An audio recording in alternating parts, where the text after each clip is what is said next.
एक डाइट का चेंज जिसकी वजह से आपके बॉडी की चर्बी झट से मिट जाएगी, आपकी स्किन पिंपल फ्री हो जाएगी, आपके बालों की हेल्थ ज्यादा अच्छी हो जाएगी और आपके एनर्जी लेवल्स और भी ज्यादा हो जाएंगे। और तो और इस डाइट चेंज का जिक्र हुआ है हिंदुइज्म में, इस्लाम में, क्रिश्चियनिटी में, सिखिज्म में, जैनिज्म में, बुद्धिज्म में।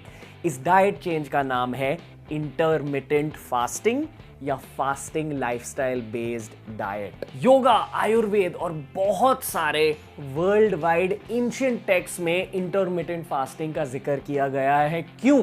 क्योंकि आपके बॉडी के लिए ये डाइट चेंज है सबसे ज्यादा जरूरी। इस वीडियो में मैं आपको इस चेंज के साइंस के बारे में समझाऊंगा और ये भी समझाऊंगा कि आप इस चेंज को अपने लाइफ में कैसे ला सकते हैं, इसका प्रैक्टिकल यूज। मैं डाइट प्लान बेसिकली आपको इस वीडियो में दे रहा हूं और वो भी as always free of cost. पर पहले इसका विज्ञान जानिए, साइंस जानिए। साइंस क्या कहता है? Science says that as you age your metabolism lowers. इसका यह मतलब है कि जितनी आपकी उम्र बढ़ेगी ना, उतना ही कम आपका मेटाबॉलिज्म होगा। मेटाबॉलिज्म क्या है? मेटाबॉलिज्म यानी कि आपकी बॉडी की इंटरनल वर्किंग की स्पीड। मान लो कि आपकी बॉडी ना एक फैक्ट्री जैसी है। उस फैक्ट्री में जो भी मशीन्स है ना, जो आपके ऑर्गन्स है, आपका पेट, आपका दिल, आपका ब्लड फ्लो, वो सब एक एक मशीन है। तो मेटाबॉलिज्म बढ़ना, इंक्रीज होना क्या होता है? उन मशीनों की स्पीड बढ़ गई है, आपकी बॉडी अंदर से ना स्पीड के साथ काम कर रही है और इसकी वजह से आपके एनर्जी लेवल्स हाई होंगे, आपकी फैट बर्निंग कैपेबिलिटी ज्यादा होगी और आपकी न्यूट्रिएंट रीपार्टीशनिंग ज्यादा अच्छी होगी। न्यूट्रिएंट रीपार्टीशनिंग क्या होती है? न्यूट्रिएंट रीपार्टीशनिंग मतलब मान लो आपने रोटी खा ली, उसके साथ कोई सब्जी खा ली, जैसे कि पनीर की सब्जी, उसके साथ दाल खा ली। अगर आपकी न्यूट्रिएंट रीपार्टीशनिंग कड़क है, अच्छी है, तो उसका यह मतलब है कि आपकी बॉडी ना उस खाने को अपने मसल्स में डिपॉजिट कर देगी, मसल बिल्डिंग में डिपॉजिट कर देगी। वो भोजन आपके हेल्थ के लिए अच्छा होगा। बट मान लो आपकी सेहत इतनी अच्छी नहीं है, आपकी बॉडी की मेटाबॉलिज्म थोड़ी सी कम है, उसका यह भी मतलब है कि आपकी न्यूट्रिएंट रीपार्टीशनिंग थोड़ी सी खराब है। तो फिर क्या होगा? उसी भोजन की वजह से आप मोटे हो जाओगे। आपकी बॉडी उस भोजन को अच्छे से डाइजेस्ट नहीं कर पाएगी और उसे अपने फैट स्टोर्स में स्टोर कर देगी। तो nutrient repartitioning if it's good, you will be able to stay healthier, leaner in the long term। और अगर आपकी न्यूट्रिएंट रिपार्टीशनिंग खराब है, तो उसका ये मतलब है कि आपकी सेहत भी खराब रहेगी, आपके फैट डिपॉजिशन की टेंडेंसी ज्यादा रहेगी, आपकी बॉडी ज्यादा फैट डिपॉजिट करेगी खुद पर। और इसीलिए इंटरमिटेंट फास्टिंग आपके मेटाबॉलिज्म को भी फास्ट कर देगी, आपके न्यूट्रिएंट रिपार्टीशनिंग को भी फास्ट कर देगी और आपके एनर्जी लेवल्स को भी मेंटेन करके रखेगी। तो इंटरमिटेंट फास्टिंग आईएफ में होता क्या है? आईएफ में बेसिकली आपको अपने बॉडी को स्टार्व करना है, मतलब आपको खुद को भूखा रखना है। कितने समय के लिए? एटलीस्ट मिनिमम 12 घंटों के लिए, आइडियली 16 घंटों के लिए। ठीक है? इससे क्या होगा? इससे आपके बॉडी की हार्मोनल प्रोफाइल बदल जाएगी। स्पेशली 2 की हार्मोन्स अफेक्ट हो जाते हैं। पहला हार्मोन है HGH या ह्यूमन ग्रोथ हार्मोन। ये हार्मोन पता है क्या है? आपके बॉडी के लिए ना एक रिपेयरिंग हार्मोन है। मान लो आपने जिम में थोड़ी कसरत कर ली तो आपके मसल्स डैमेज हो गए। अगर आपके बॉडी में थोड़ा सा ज्यादा HGH है, उसका ये मतलब है कि आपके मसल्स का रिपेयर एकदम फास्ट हो जाएगा। तो इंटरमिटेंट फास्टिंग की वजह से आपके बॉडी का HGH लेवल थोड़ा सा बढ़ जाता है, जिसकी वजह से आपका मेटाबॉलिज्म ज्यादा अच्छा हो जाता है। तो चलो वो बात हो गई HGH की। अभी इंसुलिन के बारे में बात करते हैं। इंसुलिन भी आपके बॉडी में बहुत ही इंपॉर्टेंट जरूरी हार्मोन होती है मेरे दोस्त। बड़े एक और चीज जानिए, इंसुलिन से ज्यादा जरूरी है ये शब्द इंसुलिन सेंसिटिविटी।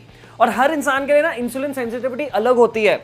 अगर आपकी इंसुलिन सेंसिटिविटी ज्यादा है, इसका यह मतलब है कि आपकी फैट बर्निंग कैपेबिलिटी भी ज्यादा हो जाती है। आप आसानी से अपने बॉडी से चर्बी हटा सकते हो, आसानी से अपने बॉडी पर मसल बना सकते हो। आपकी बॉडी इंसुलिन सेंसिटिव है। थोड़े से इंसुलिन से भयानक सा धमाका।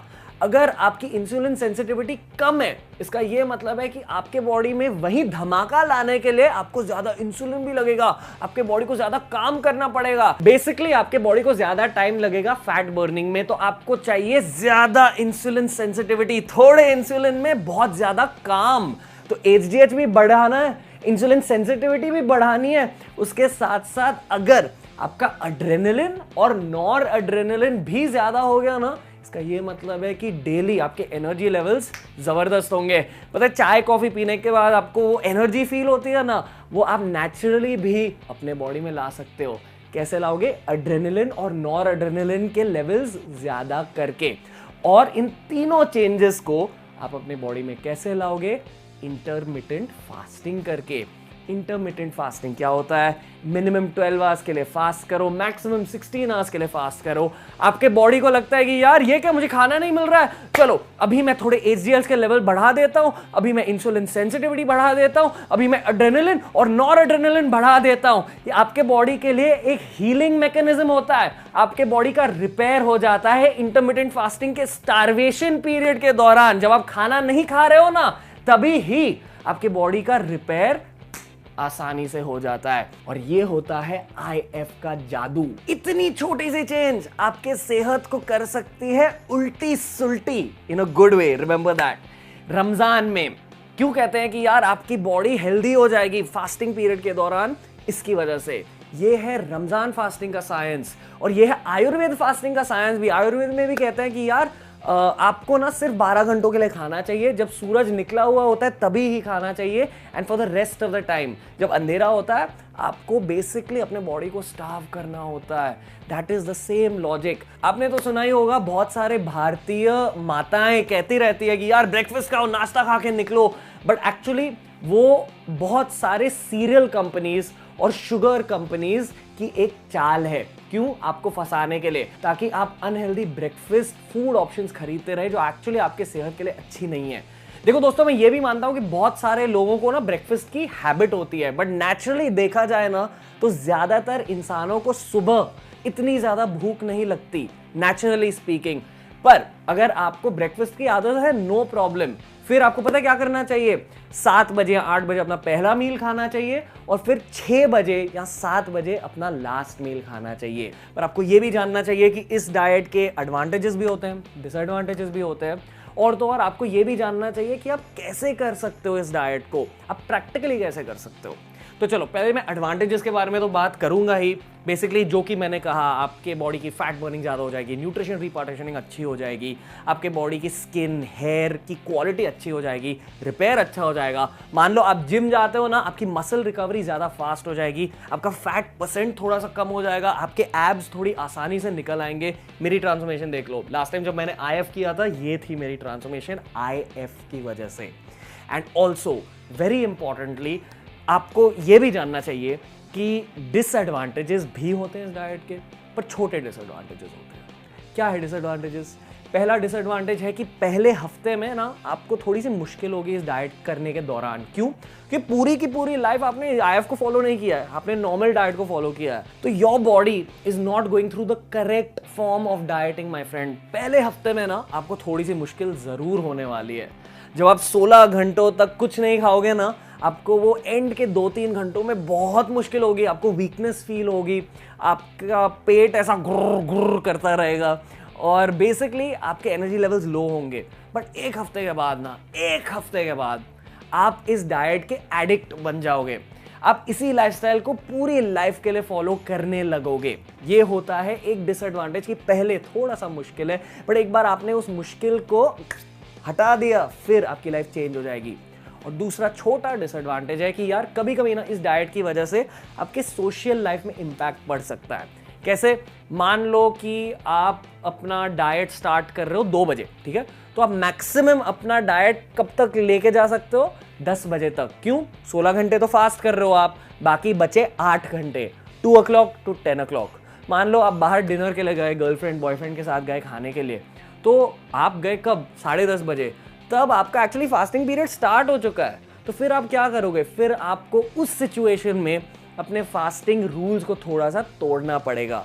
तो आपके इस IF के एक्सपीरियंस में कुछ ऐसे भी दिन होंगे जहां आपकी सोशल लाइफ या तो अफेक्ट हो जाएगी, या आपको अपने IF लाइफस्टाइल को थोड़ा सा ब्रेक करना पड़ेगा। It may affect your social life, but most of the time अगर आपने मिनिमम 12 to मैक्सिमम 16 आवर्स के लिए फास्ट किया, तो फिर आपकी लाइफ बदलने लगेगी। तो चलो ये बात हो गई हमारी एडवांटेजेस और डिसएडवांटेजेस के बारे में। अब हम बात करेंगे आप कैसे कर सकते हो, उस चीज के बारे में, प्रोसीजर के बारे में, आप अपनी लाइफ में कैसे करोगे IF को। तो देखो दोस्तों, आपके फास्टिंग पीरियड के दौरान आइडियली आपको कुछ भी खाना नहीं चाहिए, आपको केवल पानी पीना चाहिए। एक और चीज याद रखिए, अगर आपको बहुत ज्यादा भूख लग गई ना, तो आप क्या पी सकते हो, या तो ग्रीन टी पी सकते हो या तो ब्लैक टी, यानी कि दूध और चीनी के बिना बनी हुई चाय, सिर्फ चाय, पानी में उबली हुई चाय पत्ती, बस आप वही पी सकते हो, ठीक है। और वो भी हो सके ना तो हटा दो। अगर उससे भी ज्यादा अच्छी ऑप्शन चाहिए तो गर्म पानी में थोड़ा सा नींबू डाल लो, ठीक है, नींबू का रस डाल लो गर्म पानी में और वो P low. That's it, that is all you should drink. और अगर मान लो कि इस चीज की वजह से आपकी भूख मिटी नहीं, आपको फिर भी बहुत लो एनर्जी लेवल्स फील हो रहे हैं, आपका पेट एकदम अनकंफर्टेबल फील हो रहा है, तो फिर आप क्या कर सकते हो, 1 चम्मच काऊ घी या 1 चम्मच वर्जिन कोकोनट ऑयल या 1 चम्मच वर्जिन ऑलिव ऑयल आपको खाना चाहिए, ठीक है। उसकी वजह से आपके स्टमक की लाइनिंग हो जाती है कोटेड, पर केवल 1 चम्मच। याद रखिए, IF ना, जब आप अपना डाइट स्टार्ट करो, जब आप अपने खाने का पीरियड स्टार्ट कर रहे हो ना, तो पता है आपकी बॉडी कैसे नोटिस करती है कि हाँ अभी मैं खा सकता हूँ, अभी मैं अपनी हार्मोनल प्रोफाइल बदल सकता हूँ। पता है आपकी बॉडी कैसे नोटिस करती है, जब आप 100 कैलोरीज से ज़्यादा कैलोरीज अपने बॉडी में डालोगे तब। और 100 कैलोरीज होते हैं 1 चम्मच घी में। आप बेसिकली वो लिमिट को जस्ट टच कर रहे हो और फिर आप स्टॉप कर रहे हो, ठीक है। बट आई बात फीडिंग पीरियड की, तो ये बात हो गई हमारी फास्टिंग पीरियड की। बट फीडिंग पीरियड के दौरान आपको क्या करना है, देखो, जो भी आपका डाइट होगा, पहला मील फास्टिंग के बाद होना चाहिए थोड़ा सा फ्रूट। क्यों? ये फ्रूट ना आपके बॉडी में झट से अब्सॉर्ब हो जाता है, ठीक है। फ्रूट या वेजिटेबल, अगर आपको फ्रूट्स अच्छे नहीं लगते तो थोड़ी सी कच्ची सब्जी, रॉ सब्जी, ठीक है। अगर आप पत्ते खा रहे हो तो प्लीज उसे बॉईल करके खाओ, क्योंकि पत्ते थोड़े से गंदे होते हैं, ठीक है। But more over try having raw fruit और रॉ वेजिटेबल्स। थोड़ा सा आपको 1 कटोरी फ्रूट या 1 कटोरी सब्जी या 1 कटोरी बॉइल्ड ग्रीन्स खाने हैं पहले, ठीक है। और उसके आधे घंटे बाद आप अपना रेगुलर मील खा सकते हो। रेगुलर मील में होगा क्या, रेगुलर मील का सेंटरपीस होगा प्रोटीन। तो ये हो सकता है कोई सफेद मांस जैसे कि चिकन या fish, white meat, okay. Red meat को थोड़ा सा अवॉइड कीजिए।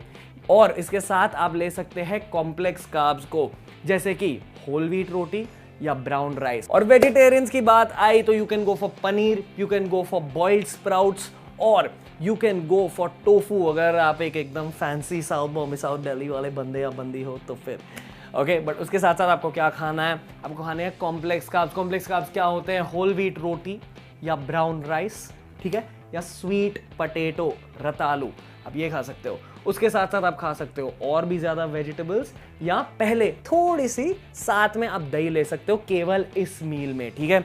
अभी आपको ये भी याद रखना है कि आपको केवल 8 घंटे बचे हैं खाने के लिए, तो उन्हीं 8 घंटों में 2 मील तो आपको फिट इन करने ही है। और अगर आपको बहुत ज्यादा भूख लगती है ना लाइफ में, तो एक तीसरा छोटा सा मील भी ऐड कर सकते हो, ठीक है।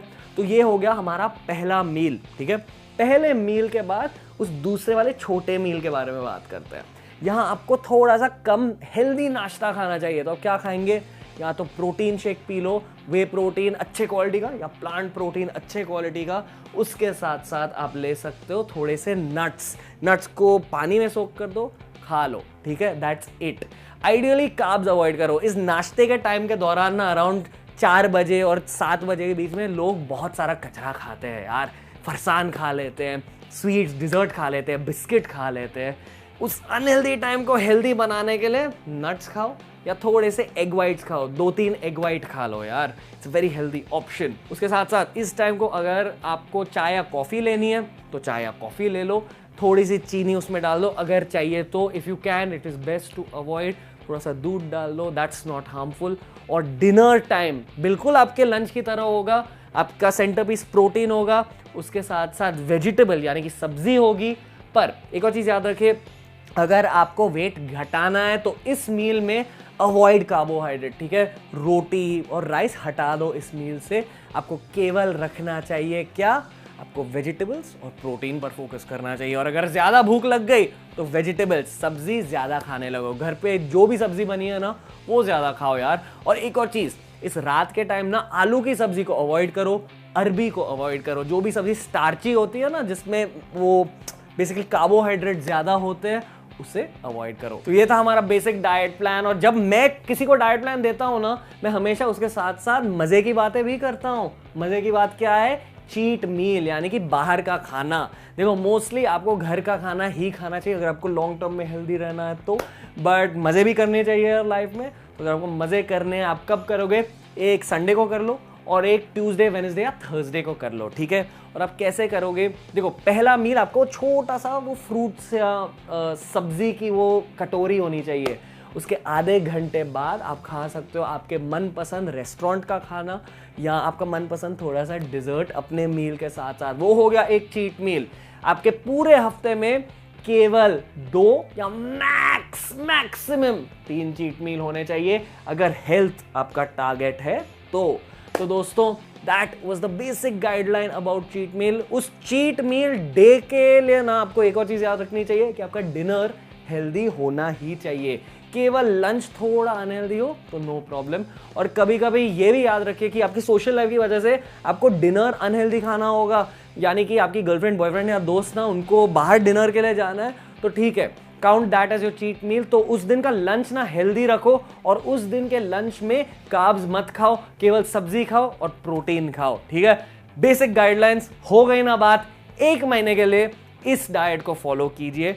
डिजर्ट से दूर रहिए, पैकेज्ड फूड से दूर रहिए, आईएफ को फॉलो कीजिए। आपके जो भी हार्मोनल प्रॉब्लम्स है, आपके जो भी स्किन या बालों के प्रॉब्लम्स है और आपके जो भी वेट लॉस प्रॉब्लम्स है डेफिनेटली कम हो जाएंगे। आपको वेट लॉस दिखेगा, फैट लॉस दिखेगा, आपके एनर्जी लेवल ज्यादा हो जाएंगे, पर पहले हफ्ते में होगी आपको मुश्किल, क्योंकि आईएफ का डिसएडवांटेज है केवल वो पहला हफ्ता very difficult, rest of your life very easy. अगर फिटनेस के बारे में और जानना है, फिटनेस प्लेलिस्ट बनाई है ना। और एक और चीज याद रखें, बहुत सारे फिटनेस वीडियोस आ रहे हैं इस साल रणवीर अलाहाबादी चैनल पे, तो इस वीडियो को दोस्तों के साथ शेयर कीजिए। If it help you, give it a thumbs up, share it with the world, and until next time guys, from Ranveer and the team, नमस्ते, लव यू ऑल।